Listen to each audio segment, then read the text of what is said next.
Good morning and happy Thursday.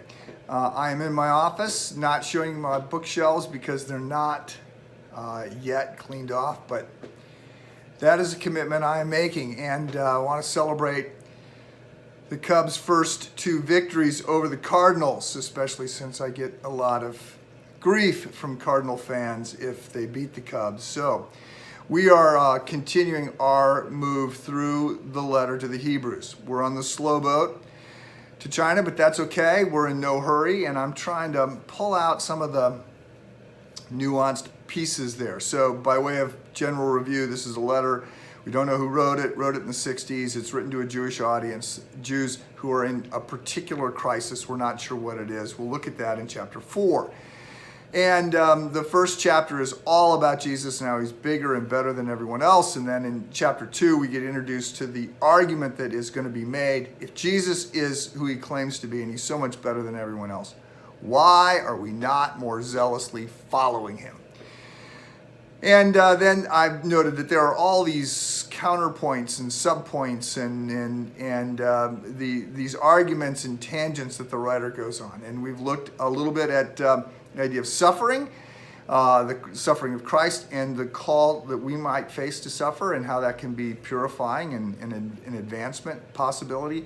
And then yesterday we started a little bit more of a deeper dive last few days on the incarnation, the idea that Jesus became one of us. And this is Hebrews chapter 2, starting with verses 10 and going through much of the rest of the chapter.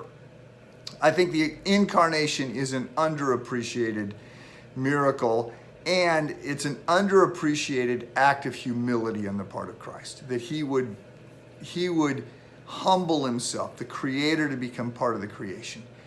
I've heard people say, it's sort of like, if we became an ant. Except it's actually nothing like that at all.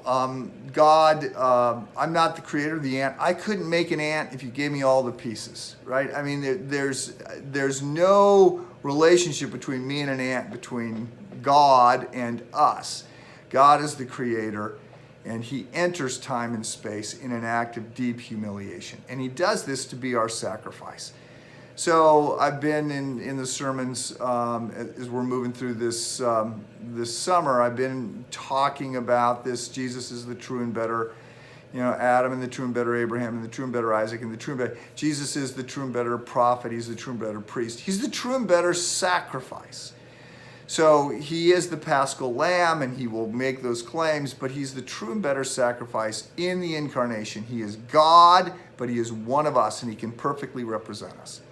So I just want to be clear that when we're talking about the incarnation, the idea is that Jesus is fully God and fully man. He was fully God from before time began. At the incarnation, he adds humanity to deity, and he remains fully human today in heaven, seated at the right hand of God the Father. He's not half God and half man. He's not a God who looks like man. He's not a man who acts like God. He's not God who becomes a man and stops being God. He's not God part of the time and man some of the time.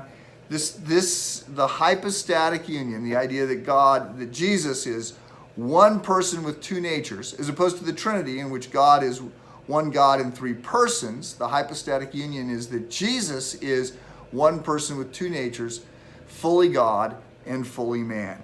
And this means there's a handful of ways that we can get Jesus wrong. I mean, the most common one is unbelief. I mentioned yesterday the doceto, part of the Gnosticism, this idea that Jesus just looks like a person, but he was a phantom. He wasn't really fully human. Another mistake people make is they think that Jesus was God or Jesus was a man, and then he lived a perfect life, and so God adopted him at a higher level. Paul of Samosata, this was an early church heresy. Modalism says that there's really no distinction between God the Father and God the Son. It sort of messes up the Trinity. He sort of moves between being God the Father, he becomes God the Son, and he becomes God the Holy Spirit. Arianism is the big one. It is the belief that Jesus is somehow slightly less than the Father. He's the vice president of heaven, but he's not equal in value or eternality or other things with God the Father. There's others as well, but I want you, again, the point of Hebrews is to marvel at Jesus. And there's so many different ways to just marvel at Jesus. He is bigger, more amazing, more humble, more glorious than we can possibly imagine. And we need to keep right-sizing our understanding of Jesus. Changes everything. So, right-size Jesus the best you can today. Have a good day.